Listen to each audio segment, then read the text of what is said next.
The tech industry has been hit hard by layoffs. For those keeping track, more than 200,000 roles have been cut in tech since the start of 2022, according to layoffs.fyi, a website that tracks the cuts.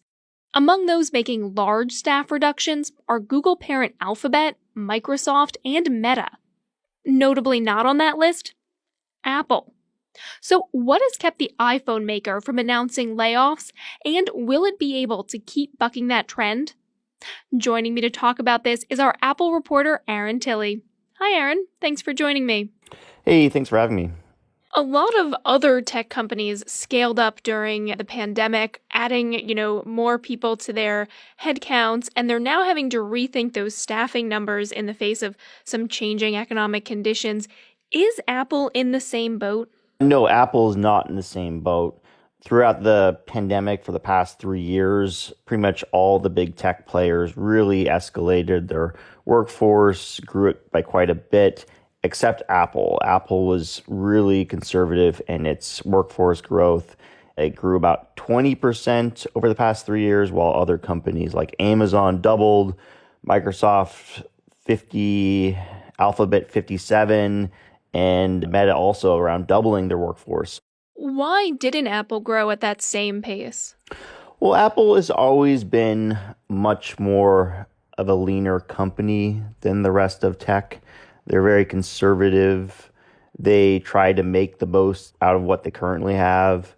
The last actual real set of mass layoffs happened back in 1997 when Steve Jobs returned to the company as an effort to save the company that was under a lot of pressure. So throughout the history, they've just been slowly but steadily growing, but always been very leanly run. Is there something about Apple's business model that has made it more resilient than some of these other companies? Well, I think a lot of these other companies have been a lot more vulnerable to shifts in the economy.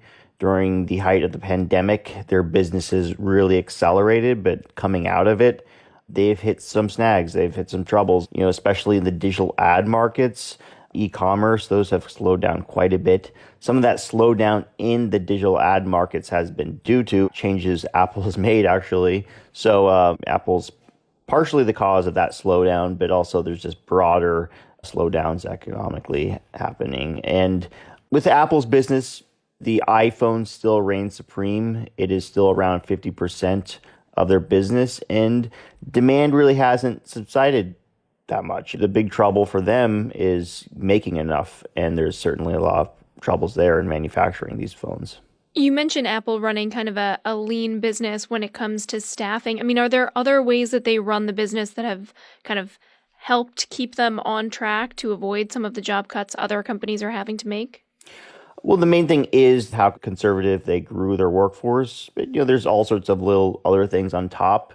They don't offer free lunches, unlike a lot of the other tech players. It's not huge, but it's interesting, and I think symbolic of Apple's leanness. Other tech giants also don't offer free lunch, but companies like Alphabet and Meta, they are kind of famous for their employee perks, and Apple just never did that.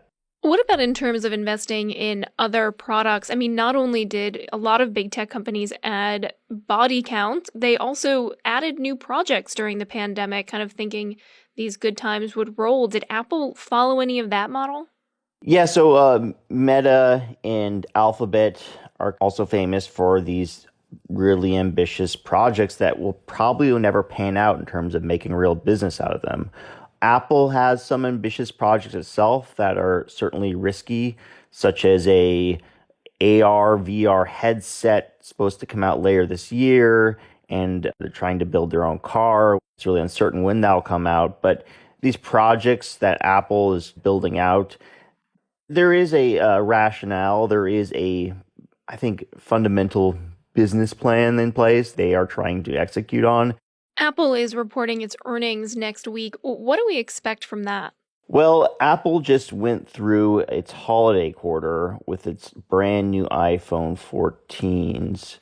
And the thing that happened in this previous cycle was that manufacturing just went crazy for them. China, where Apple manufactures pretty much all of its phones, really had some issues with its zero COVID policies.